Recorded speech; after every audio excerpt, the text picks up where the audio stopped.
नौ दिन नौ रूपवा में पूजैलू महारानी हो।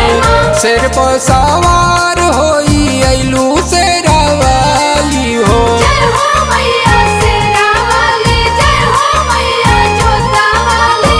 नौ दिन नौ रूपवा में पूजैलू महारानी हो। शेर पर सवार होई अइलू शेरा वाली हो। शुभ दिन के रहे इंतजार ए माई हो। जय जय करेला जग तोहार ए माई हो। शुभ दिन के रहे इंतजार ए माई हो।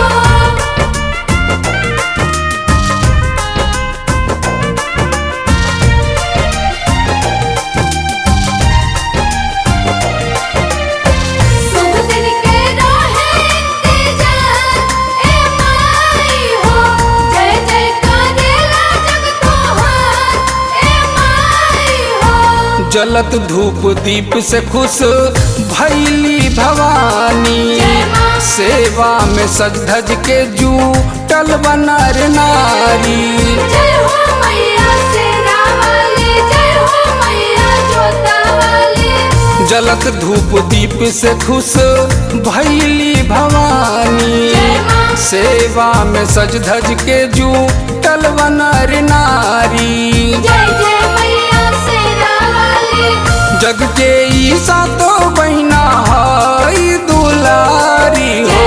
जग के ई सातो बहिना हई दुलारी हो। शुभ दिन के रहे इंतजार ए माई हो। जय जय करेला जग तोहार ए माई हो। शुभ दिन के रहे इंतजार ए माई हो। प्रेम से बोली जोता वाली मैया की जय।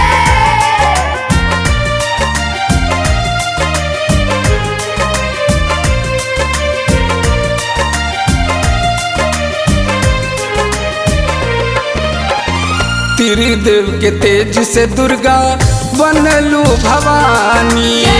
महिषा के मार के देलू जग में खुशहाली। जय हो मैया शेरा वाली, जय हो मैया जोता वाली।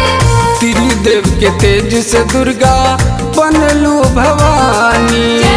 महिषा के मार के देलू जग में खुशहाली। जय जय मैया शेरा वाली। मांगले आशीष नवही बन के पुजारी हो।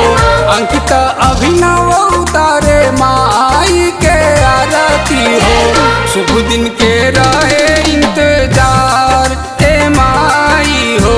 जय जय करेला जग तोहार ए माई हो। शुभ दिन के